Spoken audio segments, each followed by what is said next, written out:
Letošnji festival Slovenski dnevi knjige je pri tokratni ediciji dobil svoj odmev tudi v prostoru sodobne umetnosti.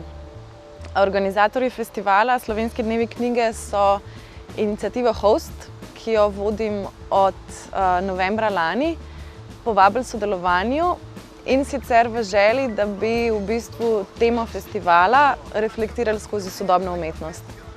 Letošnji festival, ki je potekel sredi maja, je imel naslov Prostori, ki jih zapuščamo, in organizatorji so mi dali popolnoma proste roke, da zberem, kje bi razstavo želela postaviti, koga bi želela povabiti.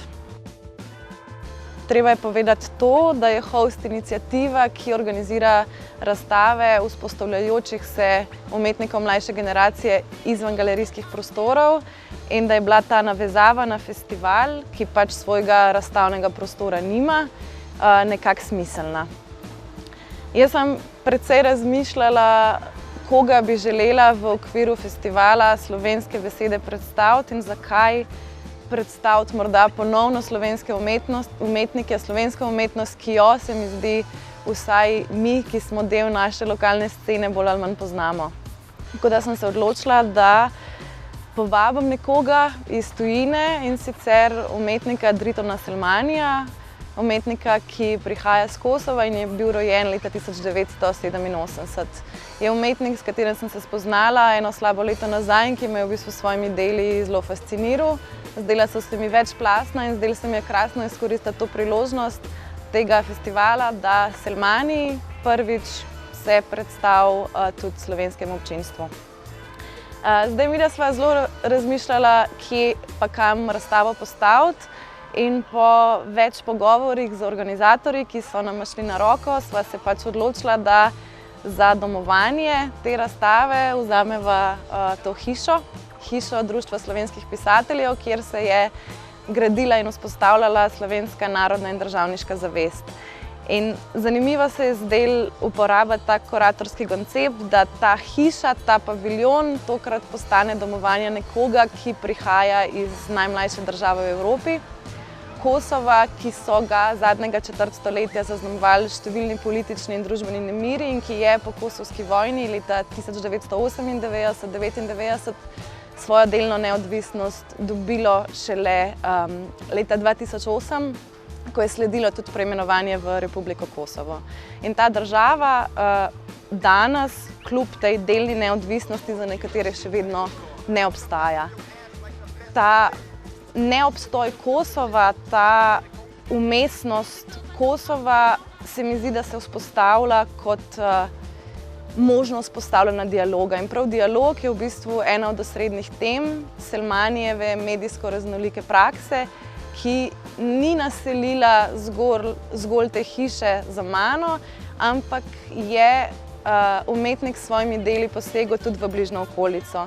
In sicer so bile za časa festivala realizirane 3 intervencije v javnem prostoru, ena v samem vrtu, ena izven hiše, v bistvu kombi, ki je bil postavljen na ulico, neka premikajoča se instalacija. In z vsemi temi majhnimi intervencijami sva že nekako želela opozoriti na to, da se tukaj nekaj dogaja.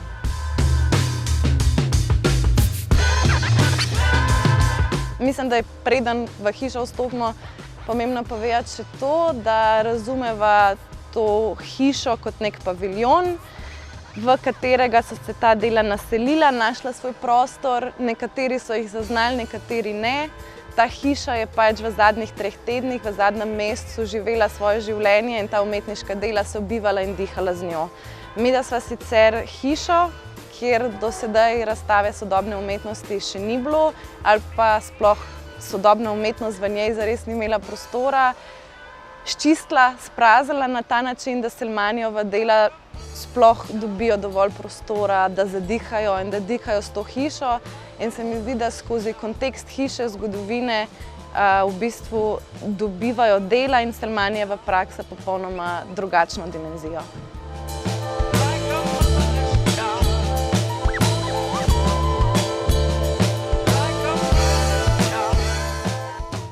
V ospredju Selmanijeve medijsko raznolike prakse, ki obsega vse od risb, objektov, video, instalacije in v zadnjem času tudi vedno pogostejših intervencij v javni prostor, so vprašanja konstruiranja identitete, nacionalne identitete, dvojnosti med kolektivnim, posameznim, med zgodovino in spominom. V vseh Selmanijevih delih je prisoten dvom do vsakršne resničnosti in njegovo ustvarjanje poganja neumorno soočanje z lastno osebno zgodovino, ki je izrazito zaznamovana zgodovino države, v kateri je odrasel. In če tudi to označimo kot eno od značilnosti vitalne kosovske scene v celoti, to prepletanje osebnega, političnega, ki jo ni mogoče razdvojiti, se mi zdi, da Selmani ta politični pol v svoja dela vpleta subtilno in poetično in da je v njegovih delih na nek poseben način prisotna neka igrivost, humor.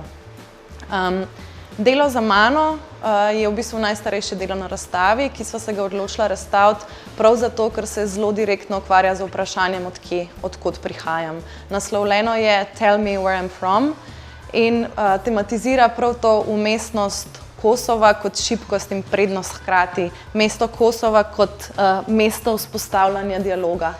Selmani je v tem delu prosil svoje študijske kolege, umetnike, ko je bil v Angliji na študiju, če lahko skicirajo Kosovo, njegovo obliko, ne da bi gledali na zemljevid. In v bistvu so nastale te skice, ki pač na nek humoren način razumejo Kosovo, nekatere od njih, ali pa ga vidijo kot otok z imenom Kosovo in tako naprej. Ampak zanimivo je povedati to, da je Selmani se pač v tem delu in v začetku svojega ustvarjanja kot umetnike prihajajo iz države, ki ni obstajala, nenehno soočil z nekimi frustracijami. In v bistvu je te frustracije pol nekako reševal skozi nenehan dialog s svojimi kolegi. To je zgolj eden od teh dialoških projektov, ki jih je pač izvedel. V sredini vidimo zemljevid, vezenino, ki jo je izvezla umetnikova mama. In če sva razstavila to delo zemljevidi, Tell me where I'm from, sva se v bistvu odločila, da v avli na ogled postaviva delo naslovljeno IYY. Jaz, zakaj, iz istega leta, kot so zemljevidi, iz leta 2012. Ponovno gre za sodelovanje z njegovo mamo, ki je to vezenino izvezla.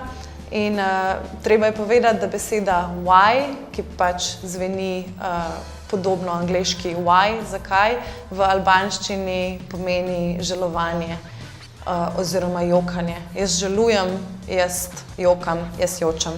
Zanimiva je še ta navezava, vsaj takšno je bilo moje prvotno branje tega dela, navezava na Ai Weiweia, umetnika, ki tragiko, bolečino, izgubo drugih izrablja za svoje umetniške projekte, če pač govorimo o družbeno-politični umetnosti, tej politični umetnosti, ki se je Selmani na nek način tudi zoperstavlja. In se mi zdi, da je prav v navezavi na to delo Ai Weiwei, ta relacija, ki sicer ni nekaj, kar bi Selmani v svojo delo namerno položil, ampak je pač popolnoma odprto branje, kako jaz berem delo, tako se mi zdi nek zanimiv moment, vezan prav na to zaznamovanost njegove umetnosti z političnim momentom Kosova.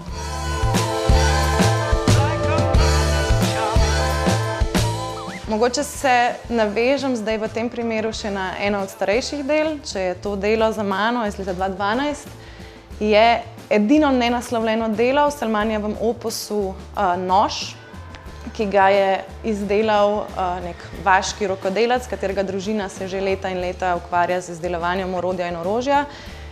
Delo, ki to osebno in politično tudi zelo jasno tematizira. Selmani ta nož, na koncu katerega se nahaja radirka, razume kot svoj avtoportret. Kot avtoportret, v katerega je shranil, arhiviral, zamrznil svoje občutke, sama pa v bistvu ga vidim kot zelo jasno metaforo Balkana. Torej, ne zgolj kontrast tega stvarjenja in uničenja, ampak predvsem spraševanje, ali je mogoče začeti na novo, začeti drugače stvari izbrisati, popraviti.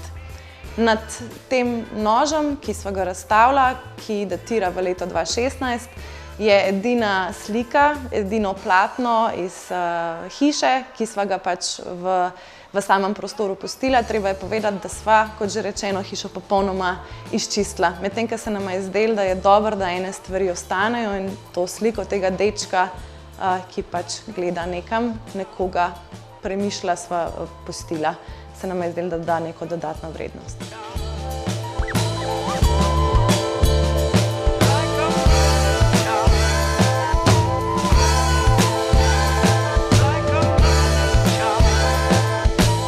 Eno mojih najljubših, če pač smem to povedati javno, Selmanijevih del je delo Call it fate, call it karma.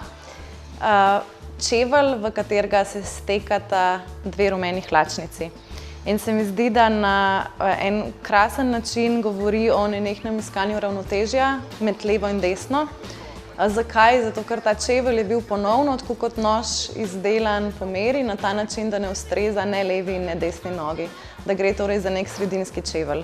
In predstavljati si takšen čevelj, ki bi ga obul, in to deformirano stopalo, ki bi ob prilagoditvi tej obutvi nastalo, ni samo boleče, ampak je na nek način totalno nesmiselno. In prav ta nesmiselnost iskanja ravnotežja med levim in desnim, ta sredinska postideološka pozicija ali pa nezmožnost opredeljevanja, se mi zdi, da je nekaj, kar vsaj jaz sama v tem delu vidim kot izrazito aktualno. Torej, sredinska postideološka pozicija tega objekta, hkrati pa tudi opozorilo na to, kako zahtevno je iskanje ravnotežja med različnimi poli, koliko energije je v bistvu v to potrebno vložiti. In kaj se zgodi, če ljudje stvari ne poimenujejo, stvari pojavijo s pravimi imeni. Ljudje zrastejo, niso več človečnjaki, ampak so velikani in stvari dobijo širše dimenzije.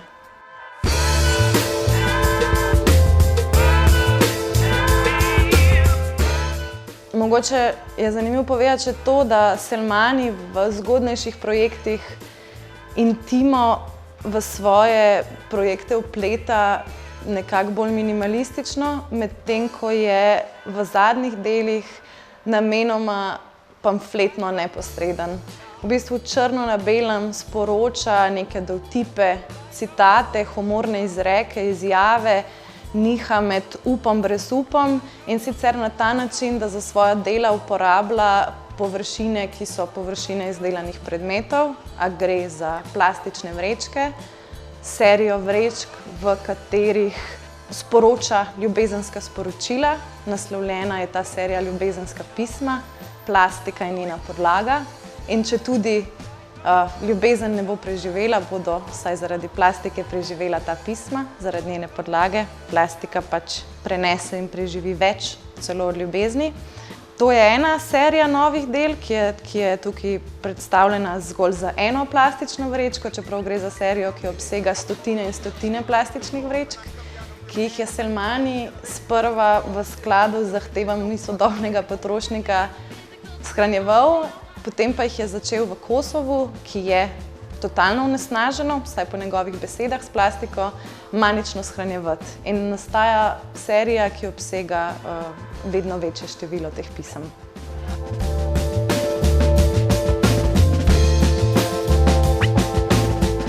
Potrebno je omeniti zdaj v tem kontekstu še dve intervenciji, ki sta za svojo podlago vzeli kombije. Torej, ena premikajoča se in ena parkirana na dvorišču oziroma vrtu Društva slovenskih pisateljev. Obe sta bili realizirani na površini kombijev. En kombi, ki je bil premikajoč se in ki sva ga v bistvu s Selmanijom nekako vozila okoli te hiše, parkirala na različnih mestih okoli Društva slovenskih pisateljev, je nosil sporočilo I think I cannot be myself all the time. Sporočilo, ki se je ali pa se, kot vsa ostala sporočila, ki jih je že realiziral na kombijih, zgubil v pač tej reklamni vseobsegajoči krajini. Drug kombi, parkiran na dvorišču, pa je nosil naslov oziroma ime Our past is our common future. Naša skupna preteklost je naša skupna prihodnost in je hkrati služil tudi kot black box za video, ki smo ga zelo želela pokazati. Video naslovljen These Stories, nastal leta 2018. Ker pač ustreznega prostora za predvajanje tega videa nisva našla, sva se odločila, da bo ta kombi hkrati tudi black box in ta video se je tam vrtel vseh tistih 5 dni, ko sva imela kombi na voljo. Video These Stories ponovno naslavlja ene teme, ena vprašanja, ki jih Salmani odpira tudi v drugih projektih, in sicer so postavila 2 zgodbi, eno lokalno, eno globalno iz istega časa. Čas, ko je Neil Armstrong stopil na Luno, in njegovo zgodbo, zgodbo Neila Armstronga in te odprave Apollo 11, in zgodbo Sadika Cene, umetnikovega bližnjega sorodnika, ki govori o istem času, ko je v njihovo vas prišla elektrika. Tako da skozi to postavljanje posameznega in nekega skupnega prevprašuje njuno pomembnost in pomen za človeka in za človeka.